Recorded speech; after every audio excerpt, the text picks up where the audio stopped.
سب سے پہلا اثر جو ہوا وہ ہماری غیرتوں پر ہوا. جائزہ لے لیجئے دنیا داری. ہر جمعہ میں امام صاحب آپ کے سامنے آ کے کیا پڑھتے ہیں؟ سورۃ الاعلیٰ کی آخری آیتیں ہر جمعہ میں.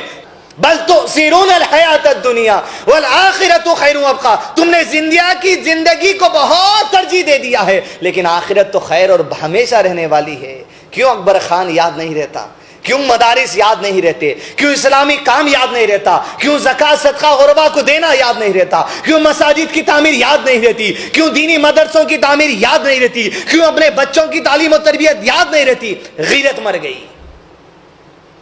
دوسرا اثر والذی نفسی بیدی، جو معمولی کپڑوں کے چیزوں کے پیچھے پڑے ہیں، دوسرا اثر جو ہوا ان چیزوں کا وہ ہماری عبادتوں پر، ہماری رشتہ داریوں پر اور ہمارے اخلاق پر ہوا. آج جس کا جو کاروبار ہے، آپ اپنے آپ کو جواب دے لیجئے بات سن کے. آپ کی نماز میں آپ کے کاروبار کے بارے میں سوچتے رہتے ہیں.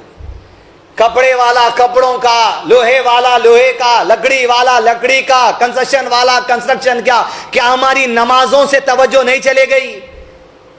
کیونکہ کاروبار میں ایسا دل لگ چکا ہے، دنیاوی چیزوں میں ایسا دل لگ چکا ہے. اب گھر کو جا کے کیا کھانا ہے، کل شام میں کہاں نکلنا ہے، پرسوں کہاں جانا ہے، دعوت کہاں جانی والی ہے، ساری چیزیں سوچنے کا اڈا نماز ہو گئی.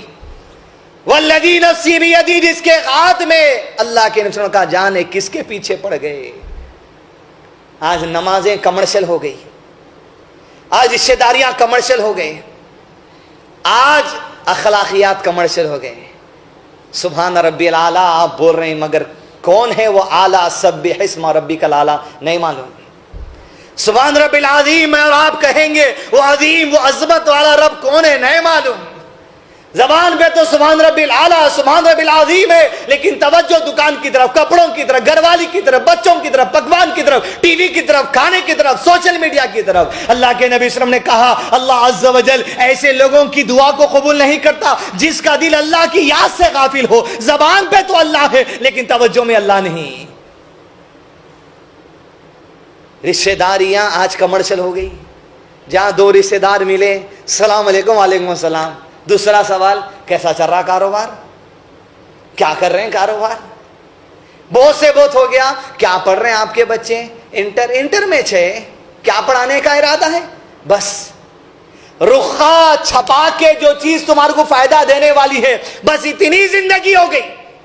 کیا پڑھ رہے ہیں، کیا کھا رہے ہیں، کیا پی رہے ہیں، کب شادی کر رہے ہیں، کیا کر رہے ہیں، شادی کب دے رہے ہیں، کیا ڈگری ہے، کیا رخے میں چھپا رہے، بس مر گئی غیرت.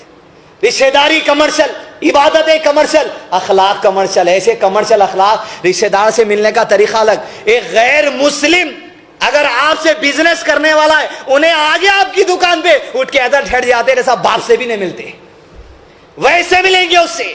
اخلاق کمرشل، عبادتیں کمرشل، رشتہ داریاں کمرشل. کیوں؟ والذی نفسی بیدی، معمولی کپڑوں کے پیچھے پڑ گئے. دل اتنا اٹک گیا، دل اتنا دنیا داری میں ہو گیا. بے شک حلال ہے دنیا کے سارے کام جو آپ کریں گے حلال طور پر، مگر اس کا نقصان بھگتنا پڑے گا. سب سے بڑا نقصان ہماری غیرت مر جانے کا ہے.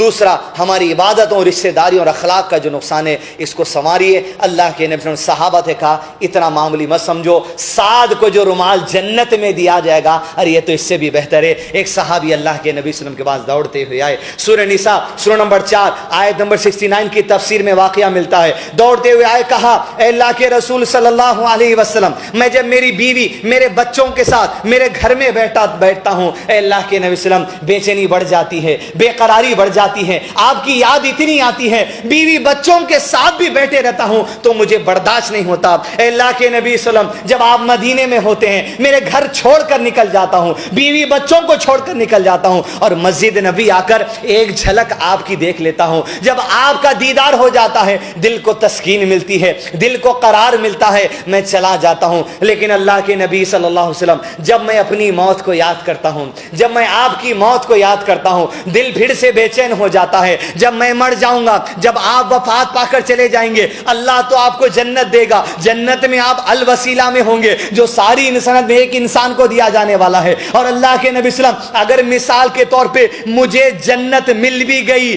مجھے جنت مل بھی گئی، تو آپ کے جنت کا درجہ کدھر اور میری جنت کا درجہ کدھر؟ میں تو آپ سے نہیں مل سکتا۔ اللہ کے نبی صلی اللہ علیہ وسلم نے کہا، تیری تڑپ اور بے چینی کچھ خاص نظر آتی ہے، تو کپڑے، شیشے، کانچ، پلاسٹک کے چیزوں والا نہیں، آپ کی طبیعت کچھ اور ہے۔ اللہ نے آپ کی شان میں یہ آیت نازل کر دی ہے، ملاحظہ کر لیجئے، وَمَن يُطِعِ اللَّهَ وَالرَّسُولَ فَأُولَئِكَ مَعَ الَّذِينَ أَنْعَمَ اللَّهُ عَلَيْهِمْ مِنَ النَّبِيِّينَ وَالصِّدِّيقِينَ وَالشُّهَدَاءِ وَالصَّالِحِينَ وَحَسُنَ أُولَئِكَ رَفِيقًا۔ جو اللہ کی محبت میں، جو رسول کی محبت میں، جو اللہ کی اطاعت میں، جو رسول کی اطاعت میں دنیا میں زندگی بسر کرے گا، مرنے کے بعد آخرت میں ایسے لوگوں کو اللہ نبیوں کے ساتھ رکھے گا، صدیقین کے ساتھ رہے گا، شہداء کے ساتھ رکھے گا، صالحین کے ساتھ رہے گا۔ اولئک، یہی وہ لوگ ہیں سب سے بہتر رفیق، سب سے بہتر دوست جو ملنے والے ہیں۔